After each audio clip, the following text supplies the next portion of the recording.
This incompetent woman will finally embarrass herself. After this deal, I'm done with her. I stared at the message glowing on Miles's tablet, my coffee cooling in my hands, my pulse slowing in a way that felt unnatural. The words didn't shout. They didn't threaten. They were calm, certain, final, 6 months. That was how long I had been living on caffeine, spreadsheet, and quiet hope. 6 months of 12-hour days that bled into 16, 6 months of research, modeling, revisions, rehearsals, 6 months of believing that if I worked hard enough, if I proved my value clearly enough, everything would fall into place. Tomorrow's pitch to Gravora Group was supposed to be our moment. The deal that would elevate Thornland Analytics from a respectable boutique firm into a serious industry contender. The deal that would secure our future. My name is Joanna Wills. For 8 years, I believed I was building that future with my husband. Together. We started Thornland Analytics in Portland, Oregon, out of a cramped apartment with unreliable Wi-Fi and folding chairs for desks. We survived on instant noodles and ambition. We worked until exhaustion felt normal. I was the strategist, the architect, the one who turned raw data into narratives investors trusted. Miles was the face, the charm, the voice that made clients feel understood. At least, that's what I believed. The tablet was lying on the kitchen counter because Miles had rushed upstairs minutes earlier, claiming an urgent client call. I bumped the counter while clearing dishes, and the screen lit up. The single accident rewrote my life. The message was sent to a contact saved as V. Victoria, his assistant, the woman who had been staying late with him. The woman who always smiled just a second too long when I entered the room. My hands trembled as I scrolled. There were months of messages, intimate jokes, private plans. They talked openly about the divorce, about how I would be handled after the Gravora deal closed, about how Miles had already been telling investors that I was background support, helpful but replaceable. The real mind behind Thornland Analytics, he claimed, was him. The cruelest part wasn't the betrayal, it was the amusement. They laughed about me working until 3 a.m, about how seriously I was taking the presentation, about how I thought this was my moment. "Baby, you should see her scrambling," Miles had written. "She thinks tomorrow is her big breakthrough." Victoria replied with laughing emojis. "She has no idea tomorrow is the day you finally get rid of the dead weight." I heard footsteps on the stairs. I placed the tablet back exactly where it had been, aligned at the same angle and focused on breathing. 8 years with a manipulator teaches you discipline. It teaches you how to keep your face neutral while your world collapses silently. "Everything okay?" Miles asked, wrapping his arms around me from behind. His touch felt wrong, foreign, cold. "Perfect," I said, leaning back just enough to appear affectionate. "I was just thinking about tomorrow. I'm excited." He smiled against my hair. "Our presentation," he said. "We're going to crush it together." Together. The word echoed in my mind long after he let go. That night, I didn't cry. I didn't scream. I didn't confront him. I planned. The next morning arrived quietly, as if nothing significant was about to happen. I woke at 6, as always. Yoga, meditation, control. Miles was already dressed in his navy suit, the one I bought him for our anniversary. Confident, relaxed. "Big day," he said. "You ready?" "More than ready." What he didn't know was that while he slept, I had already made 3 calls. My divorce attorney, our accountant, and myself. A recording app silently running on my phone. "I'll make coffee," he said. He brought 2 identical black mugs, our honeymoon mugs from Italy. The irony almost made me laugh. I took a sip, watched his eyes. Then, when he turned away, I switched the cups. At exactly 10:30, the meeting began. Gravora Group filled the screen, executives, investors, decision makers. Miles started strong, confident. Then his hand trembled, a pause, a stumble. As minutes passed, his words slowed, his focus fractured. I stepped in naturally, answering questions, clarifying points. While he unraveled, I became sharper. The room shifted. Attention turned into respect. Eventually, they asked Miles to step away, and I continued, alone. When the meeting ended, Harrison Webb smiled. "Mrs. Wills," he said, "your expertise is exactly what we're looking for. Not our firm, mine." The conference room was colder than it needed to be. Not because of the air conditioning, but because of the silence. 12 people sat around the table. Executives, investors, legal advisors. Every single one of them had a printed copy of the proposal in front of them, except Miles. He sat at the far end, fingers laced together, jaw tight, trying to look calm, trying to look confident. I didn't look at him. I focused on the screen behind me as the first slide appeared. "Thank you for your time," I said evenly. "My name is Joanna." My voice didn't shake, not even a little. "This presentation outlines a product concept that has been in development for 18 months, I continued. A system designed to automate enterprise-level data reconciliation across decentralized platforms. Several heads lifted. Interest sparked immediately. I clicked to the next slide. "The core architecture was finalized last fall," I said. "The algorithm was stress-tested under 3 independent simulations." I paused. "And it passed every one." Soft murmurs rippled around the table. Out of the corner of my eye, I saw Miles shift in his chair. Good. I kept going. "As you can see on page 7, I said, gesturing to the screen, "the optimization model reduces processing costs by up to 42%. Someone leaned forward. "Who authored the core model?" a man asked. I turned slightly, still didn't look at Miles. "I did," I said simply. The silence this time was heavier. I felt it land on Miles like a weight. I clicked again. "This project was originally developed under internal code name Atlas," I continued, "later renamed." I let the pause stretch just long enough. "Phoenix." A few people nodded. One woman scribbled a note. Miles cleared his throat. He started. I spoke over him. "The full documentation is included in the appendix," I said smoothly.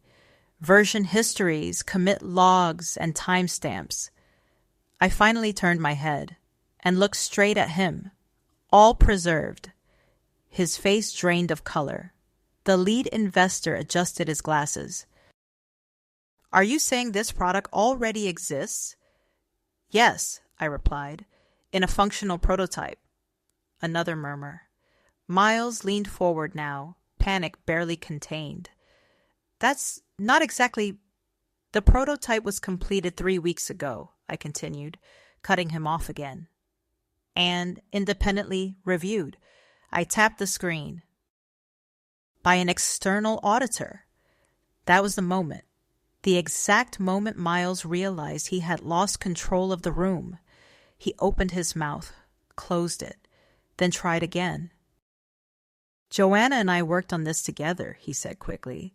"It was a collaborative effort." I smiled, not sweetly, not kindly, just factually. "Then you won't mind," I said, "if we review the contribution breakdown." I clicked. A chart appeared. Names, percentages, dates. My name dominated the slide. Miles's contribution was a thin, almost embarrassing sliver. One of the legal advisors raised an eyebrow. "This indicates access privileges were revoked," she said. "Why?" I didn't answer immediately. I let Miles try. "That was temporary," he said, voice tight. "There were internal disagreements." "It was permanent," I said calmly. And it followed an internal ethics complaint. The room went silent again. This time, no one looked at Miles. They looked at me. The lead investor folded his hands. "Ms. Joanna," he said slowly, "are you alleging intellectual property misuse?" I met his gaze. "Yes." Miles stood up. "This is ridiculous," he snapped. "You're twisting things." "Sit down," the investor said sharply. Miles froze, then sat. I took a breath. Not because I was nervous, because I wanted the next words to land perfectly.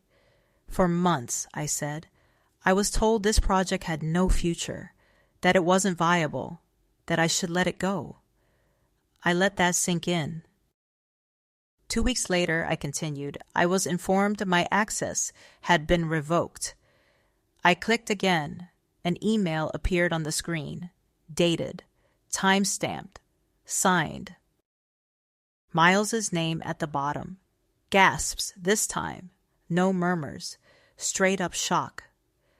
"I later learned," I said, voice steady, "that the same proposal was submitted under a different author."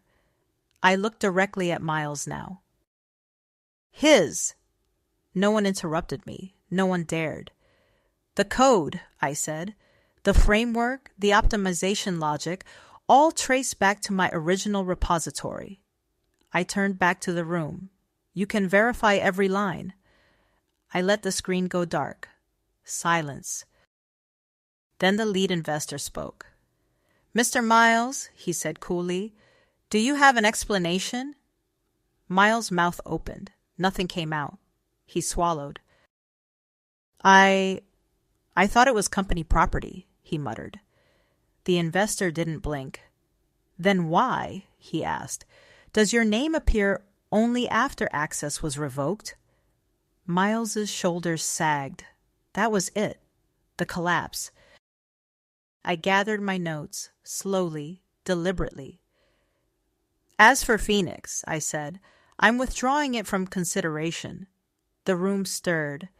"I will be pursuing independent backing," I continued, "with parties who value transparency."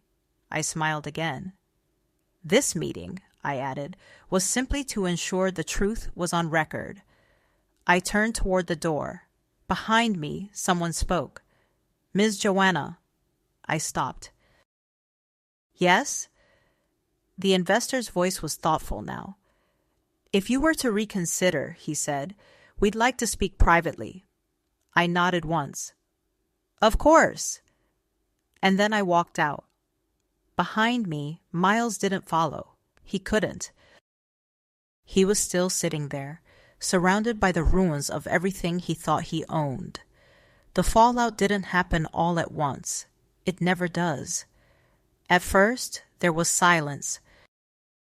No emails, no calls, no angry messages, just nothing. Then, 2 days later, my phone rang. I didn't recognize the number. I answered anyway. "Joanna," a voice said carefully, "this is Daniel Harper." I knew the name, senior partner. Private equity, the kind of man who didn't call unless he already knew the answer. "I watched the recording," he said, "all of it." I leaned back in my chair. "And?" I asked. There was a brief pause. "You were thorough," he said, "and very patient." I smiled faintly. "We'd like to move forward," he continued, "independently." That was the first domino. The second fell the next morning. An internal memo leaked. not from me, from legal. It outlined irregularities in authorship claims and potential ethical violations. Miles's name appeared more than once. By the end of the week, his calendar was empty. Meetings canceled, invites withdrawn, projects reassigned. People stopped saying his name out loud. They always do. I heard from someone in HR that he'd requested a transfer, denied. Then he requested extended leave, approved. Unpaid. 2 weeks later, I saw him, not in the office, at a cafe near the building. He looked smaller. Not physically, just diminished. The confidence was gone, the sharp suits, the easy smile. He hesitated when he saw me, then stood up anyway. "Joanna," he said quietly. I didn't sit. "Yes?" "I didn't think it would go like this," he said. I studied him for a moment, not with anger, not with satisfaction, just curiosity. "How did you think it would go?" I asked. He exhaled. I thought, once it was out there, it would be too late, he admitted, that they'd back it anyway. I nodded slowly. "That's usually how it works," I said. He looked at me then. Really looked. "You planned it," he said. "Yes." "All of it?" "Yes." He swallowed. "You let me think I'd won." I met his eyes. "No," I said. "I let you reveal yourself." That hurt more than anything else I could have said. He looked down. "I never meant to destroy you," he muttered. I almost laughed. "You didn't destroy me," I said calmly. "You tried to erase me." "There's a difference," he didn't argue. "I lost everything," he said quietly. I considered that. "You lost what you took," I replied.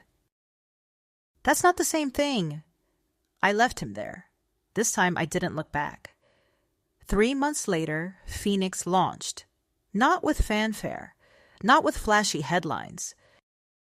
Just quietly, efficiently, it worked. Clients came fast, then faster. The system scaled exactly the way I said it would. Every projection I'd made turned out to be conservative. Daniel called again. "We underestimated you," he said. "You underestimated the work," I corrected. He laughed softly. "Fair enough. I hired carefully, built slowly. Every line of code was reviewed. Every contribution documented, no shadows, no shortcuts, no miles. I heard rumors. Consulting gigs that didn't last, interviews that went nowhere. People talk. They always do. But I didn't follow his story anymore. It wasn't mine to carry. One evening, months later, I received an email. No subject line, just a single sentence. "I'm sorry for thinking you'd stay silent." I stared at it for a long moment. Then I closed the laptop. Some apologies come too late. Not because they aren't sincere, but because the lesson has already been learned. Success didn't feel like revenge. It felt quieter than that, cleaner, like standing in a room you built yourself, with doors that lock and windows you chose. I wasn't invisible anymore. I was undeniable.